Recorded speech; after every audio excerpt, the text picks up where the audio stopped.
Good evening, Doctor. You look a bit irritated, if you will pardon my saying. Good evening, Mr. Manning. Good evening. Yes, I am a bit annoyed, and with good reason. I don't know if I've told you that Holmes has been listening in to these reminiscences. Well, here's a letter I received from him after last week's story. Read it. All right. My dear Watson, I noticed that in your last broadcast, you gave way to your regrettable habit of emotionalizing your story. Detection, my dear fellow, is or ought to be an exact science. To tinge it with romanticism is like introducing a love story into the fifth proposition of Euclid. As ever, Sherlock Holmes. Well, what do you think of that? But the emotion was there. You couldn't tamper with the truth. Holmes has always maintained that the truth is not in what you say, but in the impression you create in the other person's mind. Well, Holmes always complained that I overstress the human element in recording his cases. How well I remember the attitude with which he received the publishing of my first book about his adventures. It was a cold morning in early spring. We were sitting on either side of a cheery fire in our rooms in Beeches. A thick fog rolled down between the dun-colored houses. Our gas was lit. It shone on the white cloth and glimmered on the coffee cups and on the silver. The breakfast table had not yet been cleared away. Holmes had been silent all the morning, smoking his long cherrywood pipe, which usually displaced his favorite tray when he was in a disputatious mood. Altogether, he was not in the best of tempers.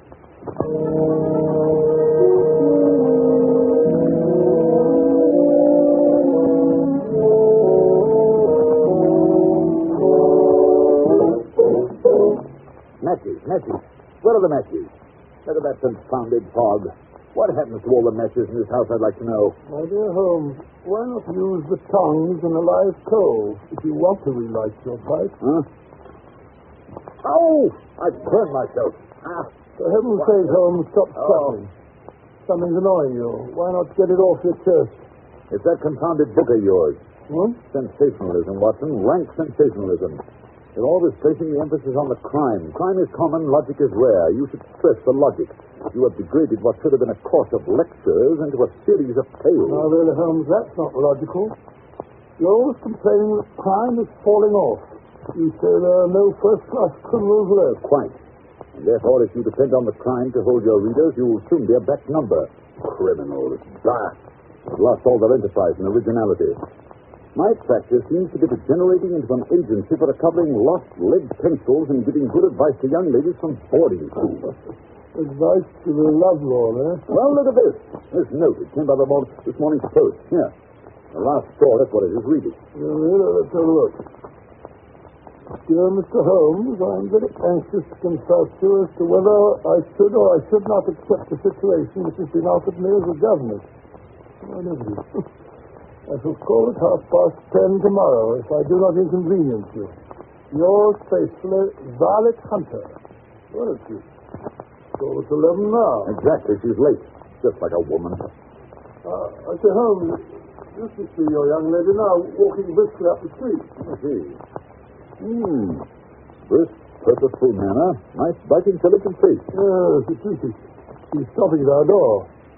Well, maybe something in the case after all, my dear Watson.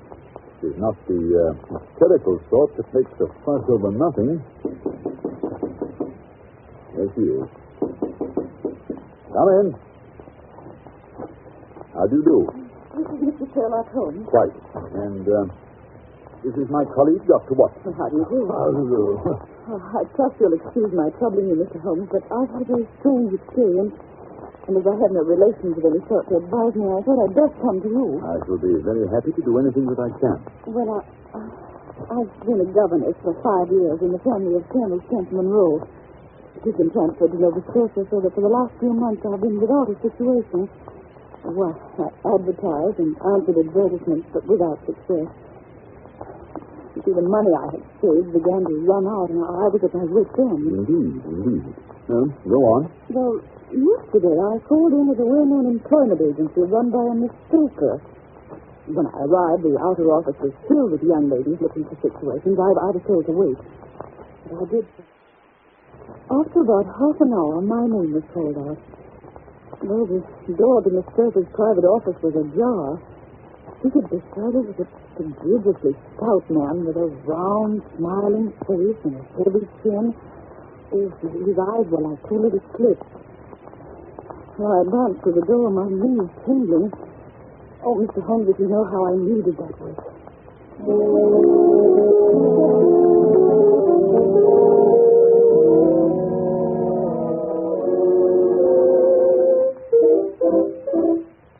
Come in, my dear. Come in. Mr. Newcastle. This is Miss, what is your name, my dear? Miss Hunter, Violet Hunter. Oh, yes, Miss Hunter. Capital. I couldn't ask for anything better. I'm sure you'll do, Miss Hunter. I hope so, Mr. Newcastle. You're looking for a situation as a governess. Yes, sir. And what salary do you ask? Well, I had £4 a month in my last place. £4. Sweating. Frank sweating. How anyone could have the audacity to offer that to a lady with such a question, such accomplishment. A lady fitted to the rearing of a child who may someday play a considerable part in the history of this country. Your salary with me, madam, will commence at £100 a year. 100? Oh, Mr. Newcastle. And furthermore, it is my custom to advance my young ladies half their salary beforehand. May I ask where you live, Mr. Newcastle? Hampshire, a charming rural spot. The Copper Beeches is the name of the place, 5 miles north of Winchester, or the dearest old house. And what would be my duty? One child, a dear little romper aged 6. Oh, if you could see him killing cockroaches with a slipper. Smack, smack, smack. He's gone before you could wink. My sole duty, then, is to take care of this child. Well, I'm sure your good sense would suggest that you obey any little commands which my wife might give, provided, of course, that they were such as a lady might obey with propriety. You see no difficulty, eh? Oh, I should be happy to make myself useful. Oh, by the way, in dress, for example, we're saddy people. Saddy but kind-hearted. Now, if you were asked to wear a particular dress that we might give you, you wouldn't object to our little whim. No. Or to sit here or there. That wouldn't be offensive to you. Why, no. Or to cut your hair short before you come to it. My hair? Oh, yes, it is quite essential. It's a little fancy of my wife, you see. And ladies' fancies, my dear, Miss Hunter, must be consulted. But my hair... Oh, no, I couldn't. No, what a pity. Well, in that case, Miss Stoker, I'd best inspect a few more of your young ladies. Good day, then, Miss Hunter. I'm afraid you must consider yourself struck from our list. Oh, but you can hardly expect us to exert ourselves to find another such opening for you. But, Miss Stoper... Good day, Miss Hunter. Oh, just a minute, Miss Stoper. Let's not be too hard on the young lady. After all, my request was a little sudden. Perhaps, Miss Hunter, you'd like 24 hours in which to consider the matter. And in view of the fact that you have particularly beautiful hair, I might be willing to raise the salary to £120 a year. To recompense you for our less simplicity.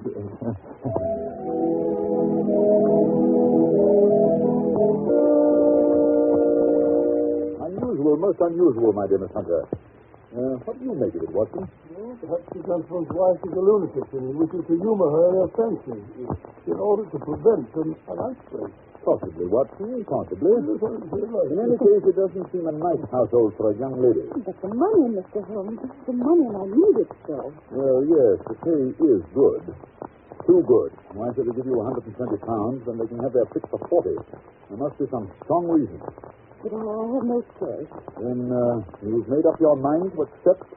Yes, I must. I thought if I told you the circumstances, you would understand afterwards if I wanted your help.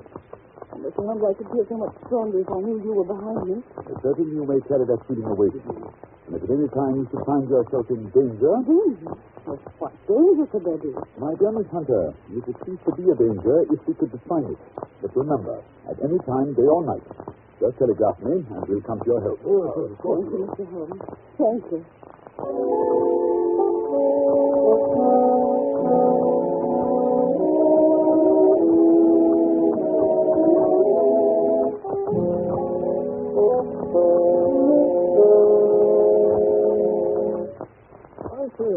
Holmes, it's been almost a week since that charming Miss Hunter called. Conditions must be pretty good at the Copper Beeches, or we'd have heard from her. You never know, Watson. You never know. She he may not be able to get to a telegraph office. Huh? Nonsense, Holmes. Nothing very dreadful can happen out in the open country like this. That's where you're wrong, Watson. My experience that the vilest alleys in London do not present a more dreadful record of sin than does this smiling, beautiful countryside. Oh, you repeat. What do you mean? The pressure of public opinion is greatest in the towns. There is no lane so vile that the scream of a tortured child or the thud of a drunkard's blow does not beget sympathy and assistance from the neighbors. But the countryside, my dear Watson, filled with its lonely houses. Think of the hellish cruelty, the hidden wickedness. Life may go on year in, year out in such places, and no one the wiser. Had our young friend gone to Winchester, I should not have had this fear for her safety. It's the 5 miles of country which makes the danger. See what it is, Watson. Oh, thank you. It's a telegram to you, Holmes. Oh, give it to me. It's from Miss Hunter. Oh, well, what's he say? Come at once. We'll meet you at the Black Swan Hotel, Winchester, at 3 this afternoon. And at my wit's end, don't fail me. What do you suppose has happened? Hurry, Watson. We've no time to lose. There's a train from Waterloo Station in half an hour. If we can only get to her in time.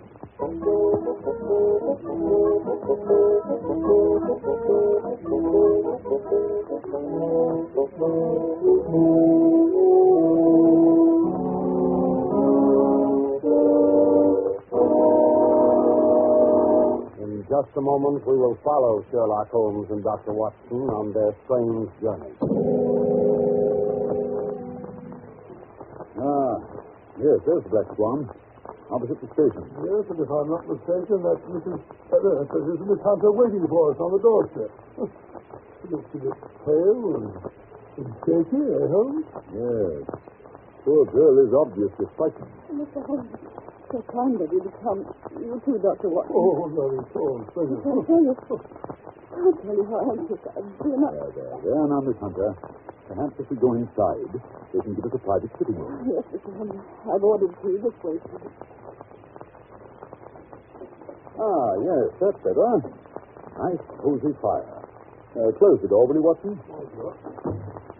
That's right. Now then, suppose we let the doctor do the pouring while you tell the story. First of all, how do you like the tea? 2 lumps of a little cream. Oh, righto. Thank you, Dr. Watson. Yes, and now? Well, first of all, I've had no actual ill treatment from Mr. and Mrs. Newcastle, but seeming he's frightened me.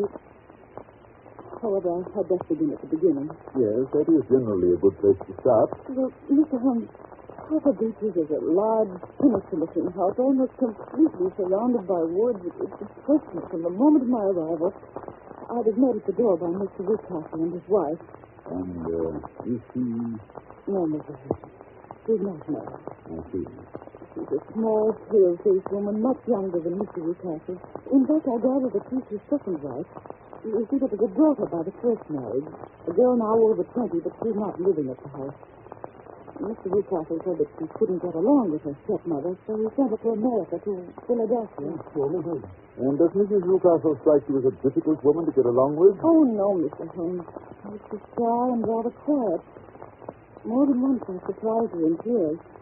At first I thought it might be worry over the disposition of her child. What's the matter with his disposition? Well, he's badly spoiled. He has an ungovernable temper. He seems to take great delight in torturing birds and small animals. Pleasant little beast. And the rest of the household? Well, there's only one servant. Toller is his name. A rough, uncouth man with a perpetual smell of drink about him. Why the keeping, I don't know. Except perhaps because he's the only one who can manage Carlo. Carlo? Yes. Carlo's a huge, underfed mastiff that's kept chained in the stable during the day, but at night they let him out. It's a terrible beast. Even Mr. Newcastle is afraid of him. I'm sure he'd try any practice with a brick. I wonder why Mr. Newcastle desires such ferocious protection. I'm sure I don't know unless there's something on the top floor of the west wing that he wants to protect. The west wing, eh? Yes, the door that leads into it is opposite my room, and it's kept securely locked. Yes, it looks nasty to me, Holmes. Please, Watson, please, don't interrupt. Well, The second day after my arrival, immediately after breakfast, Mr. Ruthcarter asked me to put on a dress which had been laid out for me on my bed. What was it like? Well, it wasn't a new dress, Mr. Holmes, but the material was excellent and of a particularly brilliant shade and electric blue. Oh, look at this, John. I put it on and went down to the living room. Mr. Ruthcarter had placed a chair for me by the front window. He asked me to sit there with my back to the window and to read to him from a French novel. Well, I read for an hour, and at the end of that time, he said I might go upstairs and change. Strange. This experience has been repeated every morning since then. Well, as time passed, I became more and more curious. Why were they so careful to keep my face turned away from the window? Naturally, I was consumed with the desire to see what was going on behind my back. And today I devised a means. I noticed at breakfast that Mr. Ruthcarter had had quite a few drinks. A happy thought seized me. My hand mirror had been broken, so I concealed a piece of it in my handkerchief and later in my book, feeling sure that Mr. Ruthcarter was too drunk to notice. Holding the book up, I was able to see everything behind me. And what did you see? Well, at first there was nothing. At the second glance, however, I saw a young man in a gray suit leaning against a railing which bordered our field. He was looking earnestly in my direction. Mr. Ruthcarter must have noticed my surprise, for he burst out angrily.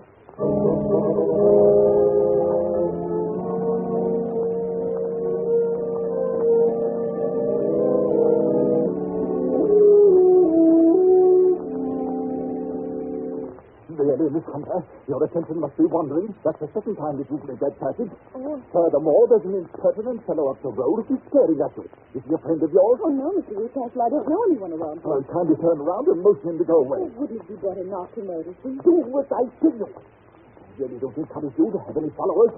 Very well, Mr. Ruthcarter. There. Impertinent fellow. That will be all for this morning, Miss Hunter. You may go to your room. Oh, but Mr. Ruthcarter, I hope you don't. Go to your room, I say. Yes, sir. And after this, you needn't bother to wear that blue dress. Oh, dear, what a frightful household. If I could only get away from here, it's all so depressing. What? But he's left the key in the door to the west room. He must be gone. I wonder what's inside. Oh, it wouldn't hurt to take just one look. Oh, how dark it is. Misty. Wait. There's 3 doors. For the middle one is barred at the end of an old iron bedstead. And the wire. Oh, goodness, it's in here. Where was that? Oh, it must have been a death. Someone's in here. Or maybe it's something. I can't stand it. Too eerie. I've got to get out of here. I've got to get out. Oh, dear, there comes Mr. Ruthcarter. What's this here? Oh, Mr. Ruthcarter. How did you then? I thought it must be when I saw the door open. Oh, I'm so frightened. My dear young lady, and what frightens you? I was foolish enough to go into that vacant wing, but it was so lonely and eerie, and the bat swooped down into my face. Is that all? Oh, what else could there be? And why do you suppose that I keep that door locked? I'm sure I don't know. It's to keep people out who have no business there, you see. I'm sure if I'd known. Well, you know now, my dear young lady. And if you ever put your foot over that threshold again, I'll throw you to the basket.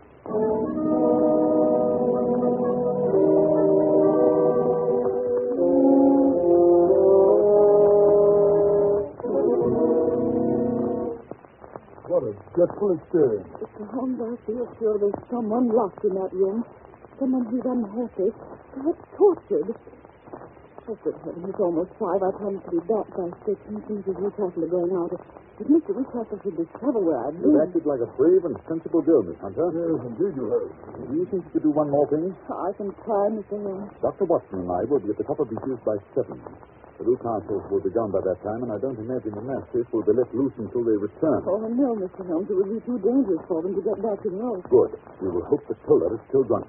At any rate, you must get us into the house. We must explore the west wing. I'll do my best, Mr. Holmes. Now I must hurry. Goodbye, Mr. Holmes. Goodbye. Goodbye, Miss Holmes. Well, my dear Holmes, what do you make of it all? The blue dress and the man in front of the house. Obviously, they've had someone have her impersonating someone. Someone young whose hair has been cut off during an illness. That someone is probably the person imprisoned in the west wing. Sinister. That is not the most sinister part of Miss Hunter's story. No, what is that? The unpleasant disposition of the child. Well, what's that got to do with it? My dear Watson, as a medical man, you know that a child's tendencies can be discovered by a study of the parents. But heredity is a science to be worked backwards as well. You can get a good insight into the character of the parents by studying the children. This child is cruel, abnormally cruel. He probably inherited it from one of his parents. I only hope nothing serious happens before 7 o'clock tonight.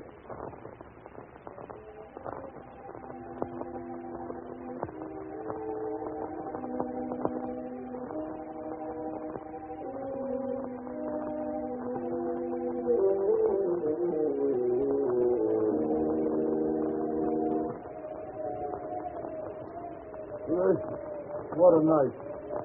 First thunderstorm of the season.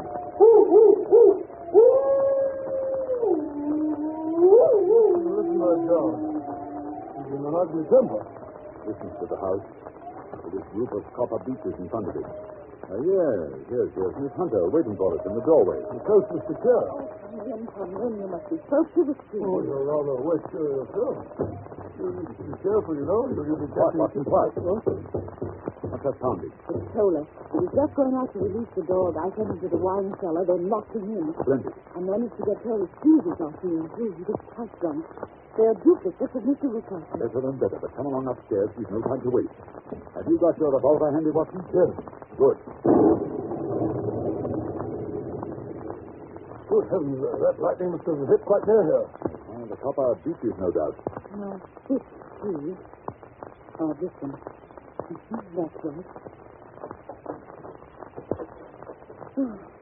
Nothing here. Come along. Listen to that rain on the roof.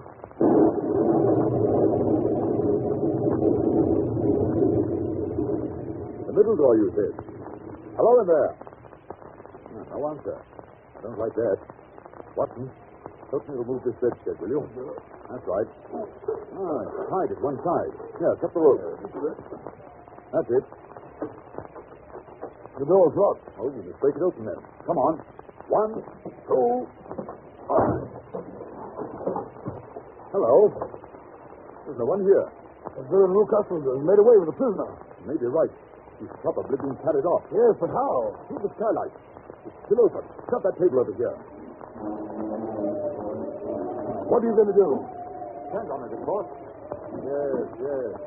2 pairs of footprints, and there's a ladder resting against the eave. Oh, that's how he did it. But that's not possible. The ladder wasn't there when the Rucastles went away. Then he must have come back. He's a dangerous and clever man. Listen.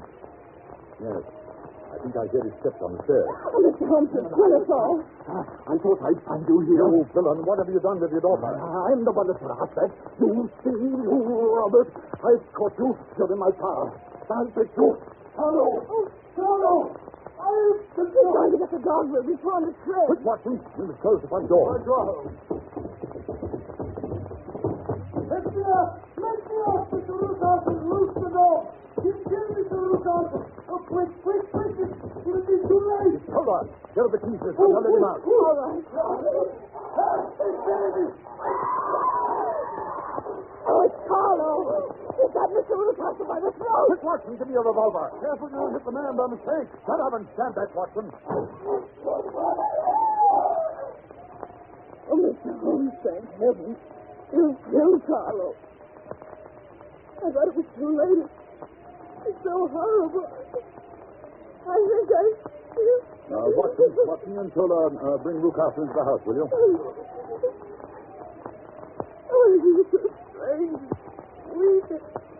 No, Miss Hunter, please, it's all over. Just you go upstairs and pack your bag. Dr. Watson and I are going to take you back to town with us on the 9 o'clock train.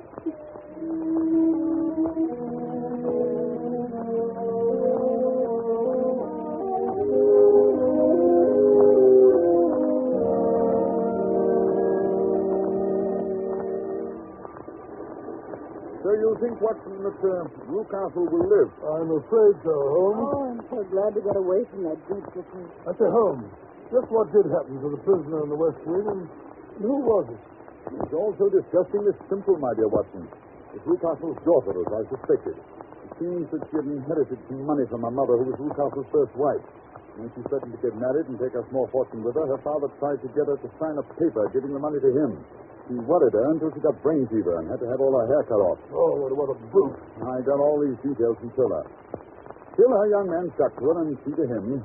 After that, Mr. Newcastle locked his daughter up and brought Miss Hunter down from London in order to impersonate her, get rid of the persistent shooter. This young gentleman, however, was a persevering chap, and having greased Toller's palm very thoroughly, he learned the true state of affairs. With the help of Toller and a long step-ladder, he rescued his fiancée.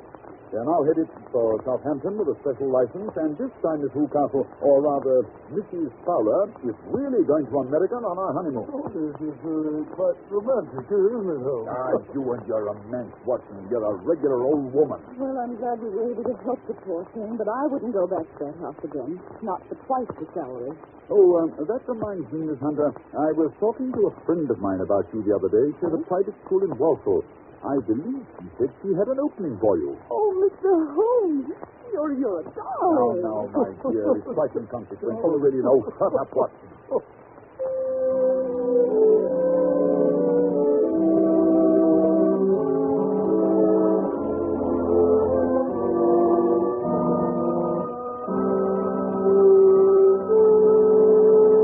Well, Dr. Watson, you certainly had some exciting times when you were living with Sherlock Holmes. I certainly did, Mr. Manning. Those were the days. I mean, never a dull moment.